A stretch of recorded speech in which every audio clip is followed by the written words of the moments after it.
కాదా శ్రీనివాసరావు శ్రీదేవి దంపతులకు వివాహ వార్షికోత్సవ శుభాకాంక్షలు తెలియజేస్తూ మరి ఈ కార్యక్రమం మదిరి సేవా సమితి ఆధ్వర్యంలో శ్రీ పలుపుత్ర ప్రసాద్ గారి ఆధ్వర్యంలో మా కమిటీ మెంబర్స్ అందరి ఆధ్వర్యంలో అలాగే ఈ కార్యక్రమానికి వారకోటి గారు రావడం చాలా గొప్ప విషయాన్ని భావిస్తున్నాం.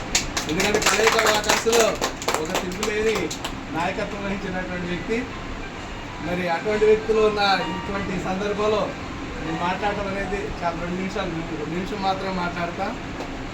మరి ఇటువంటి కార్యక్రమాలు సేవా సమితి ద్వారా ఎన్నో చేయడం జరుగుతుంది. నా బాధల్లో ఒకటే, రాత్రి ఆలోచించాను, పొద్దున ఆలోచించాను. ఏంటంటే ఒక కుటుంబంలో ఒక 80,000 రూపాయలు సంపాదించే ఉద్యోగస్తుని ఒక కుటుంబాన్ని సరిగా అన్ని రకాలుగా సంతృప్తి పరచలేకపోతున్నా. మరి అటువంటిది ఈ సేవా కార్యక్రమంలో ఎటువంటి బంధాలు లేకుండా, అనుబంధాలు లేకుండా మరి మానసిక వికలాంగుల్ని, వృద్ధుల్ని, ఇటువంటి అనాథల్ని దగ్గర తీసి వాళ్ళ మంచి చెడుల్ని సొంతోళ్ళ కాడికి కూడా ఎక్కువ చూసుకోవడం అనేది అసలు అందరికీ సాధ్యం కాదు. అమ్మా, నువ్వు దేవతవి.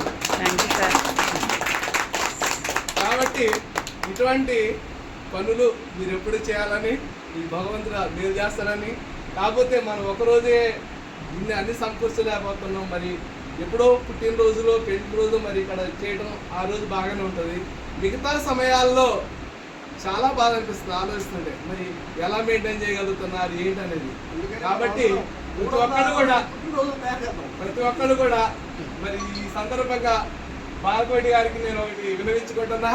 మన వాకర్స్ తరపున కూడా ఎవరు పుట్టినరోజులైతే ఎక్కడ జరిపించవలసిందిగా నేను మనవి చేసుకుంటూ, ఎట్లాగో మా మదిరి సమితి సేవా సమితి ద్వారా ఎప్పుడు అందరం కూడా చేయూతనిస్తూనే ఉంటాం. మీరు కూడా చేయూతనిస్తారని చెప్పి ఆశిస్తూ థ్యాంక్ యూ.